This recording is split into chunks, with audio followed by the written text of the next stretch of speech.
12 घंटे से एक चर्चा ज़बरदस्त ढंग से चल रही है कि क्या नीतीश कुमार और तेजस्वी यादव की जो सरकार है वो कंटिन्यू करेगी।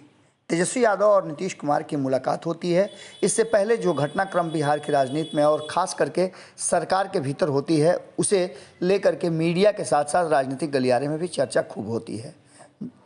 जहां एक तरफ प्रबल विरोधी हैं राष्ट्रीय जनता दल और भारतीय जनता पार्टी, वो भी भारतीय जनता पार्टी इस घटना को लेकर के काफ़ी मुखर हो जाती है और ये कहना शुरू कर देती है कि खेल शुरू हो गया है, नीतीश कुमार किसी के नहीं हैं।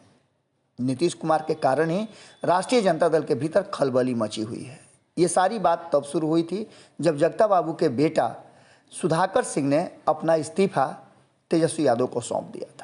इससे पहले भी आपको बता दें कि नीतीश कुमार को उन्होंने अपना नेता मानने से इनकार कर दिया था, क्योंकि नीतीश कुमार के 17 साल के भ्रष्टाचार को उजागर करना चाह रहे थे और नीतीश कुमार इसके लिए वो तैयार नहीं थे। नीतीश कुमार ने नहीं माना कि इस तरह का कोई बात है, भ्रष्टाचार हो रहा है। उन्होंने सीधे तौर पे ये कहा था कि आप एक बार फिर से देख लीजिए। इसके साथ ही सुधाकर सिंह ने मीटिंग छोड़ दी थी और वो बाहर निकल गए थे। तब बड़ी हंगामा हुआ था और लालू प्रसाद से मिल करके उन्होंने दोबारा मंत्री बने रहना स्वीकार किया था। इस सारी बातों के पीछे की जो कहानी है वो बड़ा ही दिलचस्प और लालू प्रसाद के राजनीतिक सूझबूझ की एक बड़ी मिसाल पेश करती है। जैसा कि आप सभी जानते हैं कि नीतीश कुमार जब 2005 में सरकार बनाए, उसके बाद से लालू प्रसाद बहुत एक्टिव हो गए थे। उनकी टीम काफ़ी एक्टिव हो गई थी और इस टीम के कई अंग थे जो लालू प्रसाद का आँख, नाक और कान हुआ करते थे।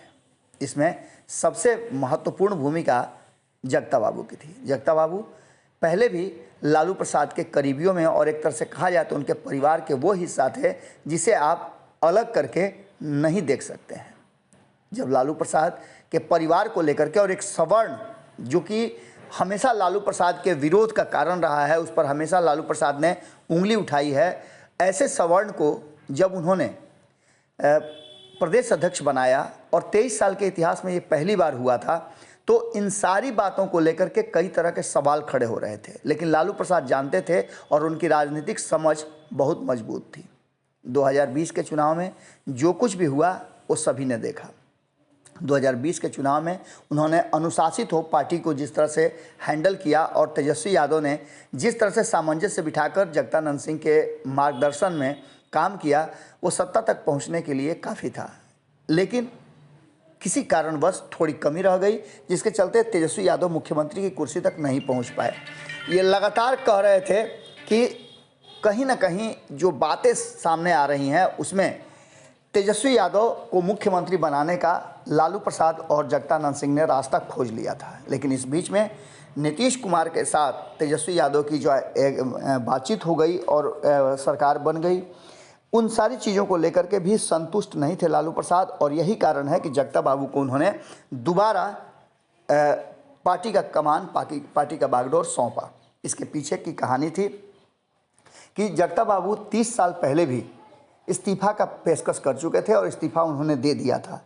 लालू प्रसाद उनसे अलग नहीं हो सकते थे, उनके इस्तीफे को स्वीकार नहीं किया। जगता बाबू के साथ साथ आपको पता है कि रघुवंश प्रसाद भी उतना ही करीबी थे। दोनों राजपूत समाज से आते थे और दोनों का पूरी तरह से नीतीश कुमार के विरोध की राजनीति शुरू हुई थी। अगर आज के डेट में आप इतना समझ लीजिए कि जगता बाबू तो नीतीश विरोध की राजनीति करते ही हैं और नीतीश कुमार को नकेल कस के रखें, इसीलिए जगता बाबू को दोबारा भी कमान दिया गया है। जबकि 75 साल की उम्र में उन्होंने स्पष्ट कर दिया था कि अब वो आगे कंटिन्यू नहीं करना चाहते हैं। दिमाग तो ठीक है लेकिन शरीर साथ नहीं दे रहा है।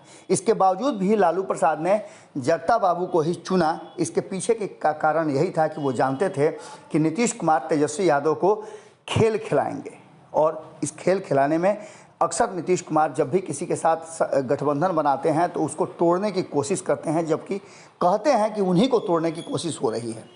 पिछले साल नवंबर में राजद के 74 वर्षीय जगदानंद सिंह को जब देखा गया कि वो काफ़ी मजबूती के साथ पार्टी का कमान संभाल रहे हैं और तेजस्वी यादव को गाइड भी कर रहे हैं, तो लालू प्रसाद काफ़ी संतुष्ट दिखे।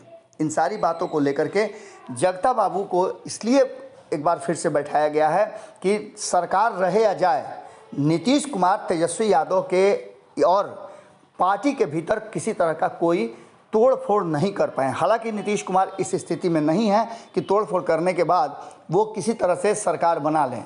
अब स्थिति ये है कि जगता बाबू अपने मिशन में लग गए हैं और उसी मिशन का हिस्सा है कि उन्होंने नीतीश कुमार और उनके सरकार को लेकर के जो सुधाकर सिंह ने बातें कही है उस पर मुहर लगाई है। देखने वाली बात ये होगी कि तेजस्वी यादव को बार बार क्राइम, करप्शन, कम्युनलिज्म के खिलाफ खड़ा करने का एक नया मंत्र देने वाले जगता बाबू बिहार को एक विकसित राज्य बनाने के होड़ में तेजस्वी यादव को सबसे आगे चलने और युवाओं को अपने साथ जोड़ने के लिए जो उन्होंने मुहिम बनाई थी, उस मुहिम को यथास्थिति जारी रखने के लिए सरकार रहे या जाए, तेजस्वी यादव को एक लंबी रेस का घोड़ा बनाने के पीछे लालू प्रसाद और जगदानंद सिंह की ये रणनीति है। इस रणनीति पर काम करेंगे, भले ही नीतीश कुमार से अलग होना पड़े, लेकिन तेजस्वी यादव को जरा भी टस से मस नहीं होने देंगे। इसके लिए जो भी कुर्बानी देनी पड़े उसके लिए जगता बाबू तैयार हैं और लालू प्रसाद के दिए हुए निर्देश और उनके